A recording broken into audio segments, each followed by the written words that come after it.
So far, more than 3.5 million doses of the COVID vaccine have been given away in Arizona, but a new poll finds one age group's interest in getting vaccinated is dropping as more of the country reopens. Team 12's Jen Wahl joins us live now from State Farm Stadium, one of the state's vaccination sites. Jen, what does this survey show, and how is the vaccination effort breaking down by age group in Arizona? Yeah, good morning to you, Ryan and Rachel. And live out here at State Farm Stadium, continuing that steady stream of vehicles, Arizonans getting their COVID-19 vaccine. So this national poll that you mentioned, well, it shows an increase in vaccine hesitancy in the Gen Z group from March of this year compared with March of last year. Now, that's the age group of people born in the mid to late 1990s and early 2010s.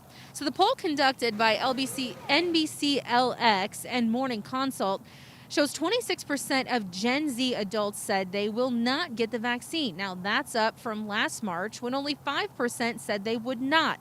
And back when the pandemic shutdowns were first getting started.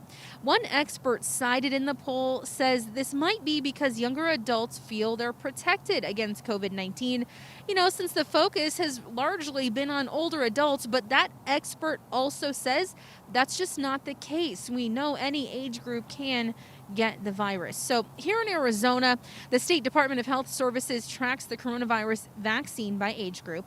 The 65 and older group in our state has received the most at almost 1 million doses, then followed by the 45 to 64 group, and then 20 to 44.